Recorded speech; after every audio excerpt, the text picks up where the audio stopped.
बताने जा रहा हूँ कि कैसे हम अपने क्रिप्टो को बाइनेंस एक्सचेंज पे स्टेक करके उससे पैसिव इनकम जनरेट कर सकते हैं। तो सबसे पहले जान लेते हैं कि स्टेकिंग है क्या। स्टेकिंग का सीधा सा मतलब ये होता है कि हम अपने क्रिप्टो कॉइन्स को सर्टेन पीरियड ऑफ टाइम के लिए लॉक कर देते हैं, जिसके बदले में हमें कुछ रिवार्ड दिया जाता है। जैसे आप अपने पैसे को बैंक में एफडी करते हैं जिस पे आपको इंटरेस्ट दिया जाता है, वैसे ही स्टेकिंग में आपको अपने कॉइन्स लॉक करने के बदले में आपको रिवार्ड दिया जाता है। अगर आप किसी क्रिप्टो को लॉन्ग टर्म के लिए होल्ड कर रहे हैं तो ये आपके लिए बेस्ट ऑप्शन है। इसमें आप अपने क्रिप्टो को लॉक करके उससे और एक्स्ट्रा इनकम जनरेट कर सकते हैं। तो चलिए चलते हैं बाइनेंस मोबाइल ऐप पे और देखते हैं कि स्टेकिंग कैसे की जाती है। इस बाइनेंस मोबाइल ऐप ओपन करने के बाद आपको मोर सेक्शन पे जाना है। मोर सेक्शन में जाने के बाद आपको स्लाइड करना है। स्लाइड करने के बाद आपको अर्न सेक्शन के अंदर स्टेकिंग का ऑप्शन दिख जाएगा।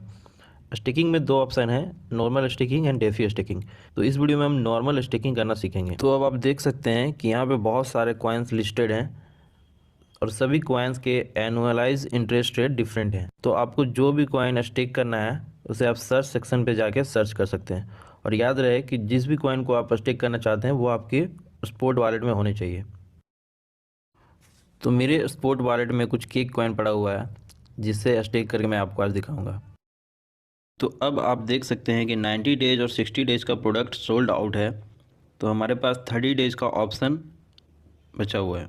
तो आप देख सकते हैं कि 30 डेज़ के लिए हमें 42.25% का एनुअल इंटरेस्ट रेट दिया जा रहा है। इसका मतलब ये है कि मंथली अबाउट 3.5% का इंटरेस्ट दिया जाएगा मेरे इन्वेस्टमेंट पे। स्टेक नाउ पे क्लिक करने के बाद आपको ये सारे डिटेल्स शो होने लगेंगे। इसमें आप चेक कर सकते हैं कि आपका स्टेक डेट क्या है, वैल्यू डेट क्या है, इंटरेस्ट पीरियड क्या है, इंटरेस्ट इन डेट क्या है, रिडीम्पशन पीरियड क्या है। तो ये डिटेल्स चेक करने के बाद तो अब आप जितने भी कॉइन्स को लॉक करना चाहते हैं उसे आप इंटर अमाउंट सेक्शन पे इंटर करेंगे।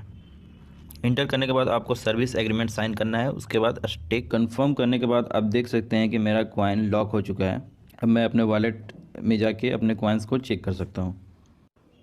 तो गाइज़ आपको इस बात का ध्यान रखना है कि आपने जिस भी टाइम पीरियड के लिए अपने कॉइन को लॉक किया है उस टाइम पीरियड तक आपको उसे लॉक ही रखना होगा। अगर आप उससे पहले इस अपने कॉइन को अनस्टेक करते हो तो आपको उस पर कुछ भी बेनिफिट्स नहीं मिलने वाला। जैसे कि मैंने अपने कॉइन्स को 30 डेज़ के लिए लॉक किया है तो मुझे 30 डेज़ तक उसे लॉक ही रखना होगा। अगर मैं 29th डे को भी अपने कॉइन को अनस्टेक कर देता हूँ तो मुझे उस पर कुछ भी बेनिफिट नहीं मिलने वाला। बट फिर भी किसी रीज़न से आपको अपने कॉइन्स को अनस्टेक करना है तो आप अपने वॉलेट को ओपन करके रिडीम पे क्लिक करके अपने कॉइन को अनस्टेक कर सकते हैं।